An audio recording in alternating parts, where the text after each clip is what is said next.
প্রায় 2 দশক পর আবারও রাষ্ট্র ক্ষমতায় বাংলাদেশ জাতীয়তাবাদী দল বিএনপি। ত্রয়োদশ জাতীয় সংসদ নির্বাচনে নিরঙ্কুশ বিজয়ের পর বাংলাদেশের প্রধানমন্ত্রী হিসেবে শপথ নিয়েছেন দলের চেয়ারম্যান তারেক রহমান। কিন্তু এখন সবচেয়ে আলোচিত প্রশ্ন, নতুন প্রধানমন্ত্রী থাকবেন কোথায়? তারেক রহমান সশস্ত্র চিত্রে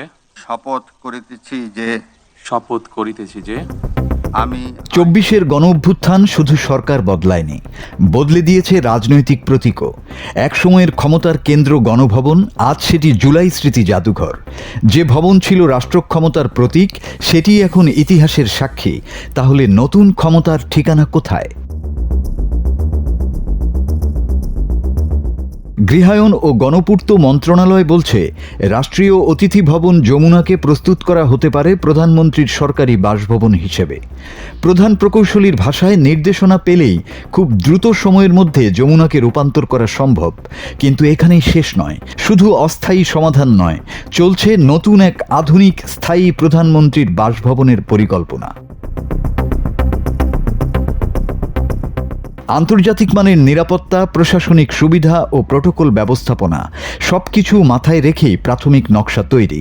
কারণ প্রধানমন্ত্রীর বাসভবন শুধু একটি বাড়ি নয়, এটি রাষ্ট্রের মর্যাদা, কূটনৈতিক বার্তা এবং রাজনৈতিক ঐতিহ্যের প্রতীক।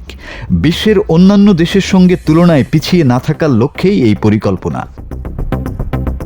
এদিকে যমুনার পাশে 29 নম্বর ভবন প্রস্তুত রাখা হয়েছে বিরোধী দলীয় নেতার জন্য, যা 90-এর দশকের রাজনৈতিক ঐতিহ্যেরই এক ধারাবাহিকতা। বর্তমানে তারেক রহমান থাকছেন গুলশানের 196 নম্বরের ভাড়া বাসায়। দায়িত্ব নেয়ার পর তিনি সেখানেই থাকবেন, নাকি যমুনা হবে নতুন ক্ষমতার কেন্দ্র, নাকি তৈরি হবে সম্পূর্ণ নতুন এক প্রধানমন্ত্রীর কমপ্লেক্স? এই সিদ্ধান্ত শুধু বাসস্থান নির্ধারণ নয়, এটি হবে নতুন সরকারের প্রথম বড় রাজনৈতিক ও প্রতীকী বার্তা। বাংলাদেশের রাজনীতিতে নতুন অধ্যায়ের সূচনা হয়েছে, আর সেই অধ্যায়ের প্রথম লাইনই লেখা হচ্ছে প্রধানমন্ত্রীর নতুন ঠিকানা দিয়ে। মাসুদ হাসান, বাংলা টিভি।